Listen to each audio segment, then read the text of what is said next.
40 ปีแห่งการปฏิบัติคำขวัญบอนใดมีการนำพาบอนนั้นก็มีการกวดกาถ้าบ่มีการกวดกาบอนนั้นก็หมายความว่าบ่มีการนำพาท่านผู้ชมเวียกงานกวดกามีบทบาทสุดที่สำคัญในการเคลื่อนไหวปรับปรุงก่อสร้างกำลังประกอบอาวุธให้เติบใหญ่เข้มแข็งรอบด้านสร้างให้กองทัพปราศจากลาวกลายเป็นกองทัพปฏิบัติที่มีแบบแผนทันสมัยให้สำเร็จทุกหน้าที่ที่ภาครัฐและปราศจากลาวบรรดาเผ่ามอบหมายให้พิธีเฉลิมฉลองวันสร้างตั้งกรมกวดกากระทรวงป้องกันประเทศครบรอบ40 ปี25 พฤษภาคม 1985 หา25 พฤษภาคม 2025ได้จัดขึ้นในวันที่23 พฤษภาคม 2025นี้ที่สโมสรกรมใหญ่การเมืองกองทัพโดยการเป็นประธานของสหายพลตรีวงศรอินปานพิมพ์กรรมการคณะประจำพรรคกระทรวงรองรัฐมนตรีกระทรวงป้องกันประเทศเลขาคณะพรรคหัวหน้ากรมใหญ่การเมืองกองทัพมีบรรดาคณะนำกระทรวงป้องกันประเทศคณะนำกรมใหญ่ห้องว่าการกระทรวงพนักงานปฏิบัติอาวุโสบำนาญบรรดากรมกวดกาและแขกถึกเชิญเข้าร่วมสหายพันเอกแพงศรีเสงวิสัยกรรมการคณะพรรคกรมใหญ่การเมืองกองทัพเลขาหน่วยพรรคหัวหน้ากรมกวดกากระทรวงป้องกันประเทศได้หวนคืนมูลเสื้อการกำเนิดเกิดขึ้นขององค์การกวดกากองทัพแม่นหมากผลแห่งการสมทบระหว่างขบวนการปกปักรักษาและสร้างสาพัฒนาประเทศชาติของทั่วปวงชนลาวตั้งแต่กำเนิดขึ้นคณะกวดกากองทัพก็ได้สืบทอดภารกิจอันมีเกียรติสง่าขององค์คณะพรรคกระทรวงป้องกันประเทศรับเอาภารกรรมประวัติศาสตร์อันแสนยุ่งยากซับซ้อนแต่ก็มีเกียรติสง่าในขบวนก่อสร้างทันแถวกองทัพปราศจากลาวในระยะใหม่เวียกงานกวดกากองทัพปราศจากลาวมีบทบาทและหน้าที่สำคัญในการรับประกันความเป็นระเบียบเรียบร้อยในกองทัพรับประกันความยุติธรรมสนันเวียกงานกวดกากองทัพในฐานะเป็นคณะกรรมการกวดกาภาครัฐในกองทัพซึ่งมีบทบาทสำคัญและเฮ็ดหน้าที่ติดตามกวดกาการปฏิบัติกฎหมายเพิ่มการศักดิ์สิทธิ์ของกฎหมายเหนือไม่ล้าวัดแทกทั้งแม่นสัญลักษณ์ของเวียกงานกวดกาในกองทัพปราศจากลาว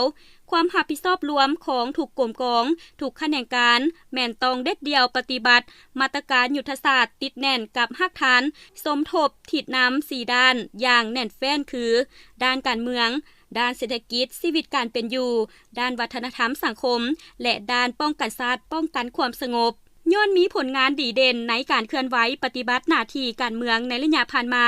กรมกวดกากระทรวงป้องกันประเทศได้รับการย่องยอประเภทต่างๆจากขั้นเทิงคือเหรียญทรายอิสระชั้น2 1หน่วยเหรียญทรายพิลาฐานชั้น2 1หน่วยเหรียญทรายแห่งงานชั้น2 1หน่วย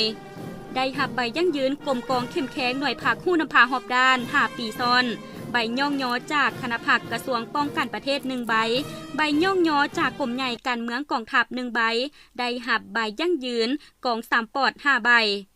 ตลอดระยะ40 ปีผ่านมาเวียกงานกวดกากองทัพได้ประกอบส่วนสำคัญเข้าในการปกปักรักษาความผ่องใสของพรรคและความศักดิ์สิทธิ์แห่งการนำพาของพรรคเฮ็ดให้พนักงานสมาชิกพรรคทุกคนยกสูงบทบาทและเป็นแบบอย่างในขบวนการปฏิบัติของมหาชนพนักงานมีความเสื่อมซึมและเข้าใจต่อแนวทางเปลี่ยนแปลงใหม่รอบด้านที่มีหลักการของพรรคมีสติต่อการจัดตั้งปฏิบัติระเบียบกฎหมายปกปักรักษาวัตถุทรัพย์สมบัติเงินคำของรัฐของกองทัพและปกป้องพนักงานสมาชิกพรรคที่เคลื่อนไหวอยู่ในทันแถวกำลังประกอบอาวุธต้านถูกกลอุบายและมางเพทำลายของศัตรูในหลายด้านต้านถูกปรากฏการณ์ย่อท่อโซลาดบังหลวงเป็นบาดเก้าสำคัญหนึ่ง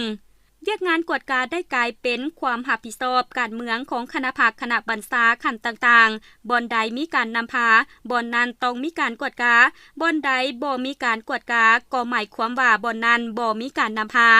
ทั้งสองด้านนี้มีการพัวพันกันอย่างสัจจวิภาคบ่สามารถตัดแยกออกจากกันได้สมทบอย่างกลมเกลียวกับการก่อสร้างและปรับปรุงแนวคิดการเมืองคุณสมบัติศีลธรรมปฏิบัติเข้าในขบวนวิวัฒนาการสร้างกองทัพให้มีแบบแผนทันสมัยเข้มแข็งรอบด้านในทั่วกองทัพหมุนไส้การละโอกาสเพื่อปรับปรุงก่อสร้างและขยายกำลังพนักงานกวดกาในกองทัพอย่างต่อเนื่องแต่ศูนย์กลางลงฮอดท้องถิ่นรับประกันเสถียรภาพทางด้านการเมืองและความมั่นคงแห่งชาติผลงานที่ญาติมาได้เบื้องต้นนั้นแม่นสำคัญและมีความหมายประวัติศาสตร์ที่เป็นมูลเชื่อซึ่งกองทัพเฮาต่างก็มีความชื่นชมยินดีและภาคภูมิใจ ในโอกาสนี้ ข้าพเจ้าก็สุดที่มีความภาคภูมิใจแต่ดีใจเป็นอย่างยิ่งที่ได้มาร่วมพิธีเฉลิมฉลองบรรษาตั้งกองทัพกฎกากองทัพครบรอบ40 ปีพอดี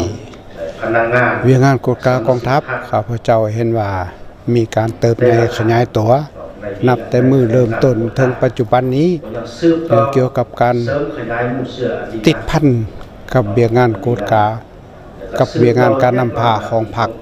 และการบัญชาของคณะพรรคแต่ละขันในระยะช่วงปีผ่านมาเห็นว่าเวียงงานกฎกานี้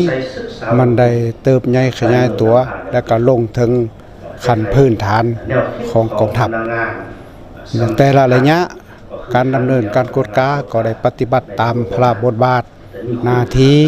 เป็นต้นในเวียงงานกฎกาพรรคกฎการัฐกฎกาแก้ไขคำห้องฟ้องห้องทุกข์และกฎกาสกัดกั้นต้านการช่องหลาวังหลวงและผ่านการกฎกานั้นก็เห็นว่ามีผลสำเร็จตามจุดประสงค์ขาดหมายของขันเทิงเป็นอย่างดีแต่เฮ็ดให้กรมกองมีการปรับปรุงขยายตัว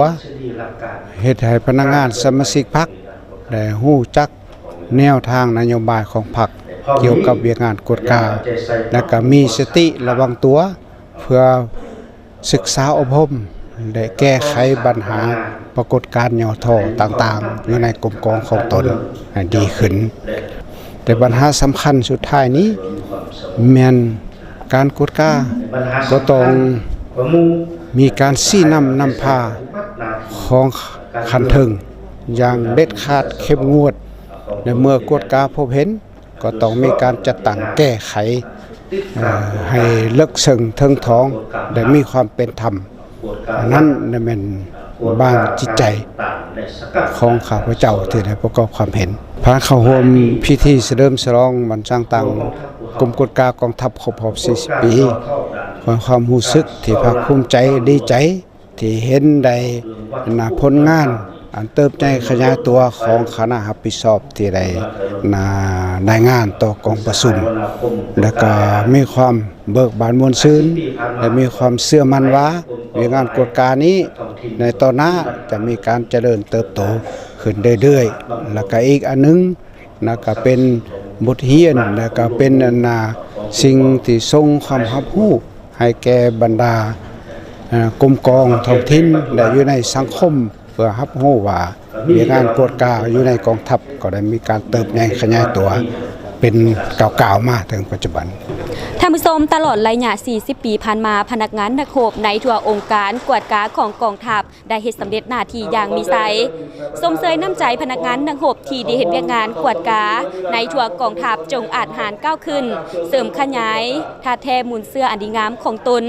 เฮ็ดสำเร็จทุกหน้าที่ติดพันกับการปรับปรุงก่อสร้างกำลังและพัฒนากรมกวดกากองทัพให้เติบใหญ่เข้มแข็งก้าวขึ้นตลอดไปมีนาไซถ่ายภาพแป้งน้ำป้องรายงาน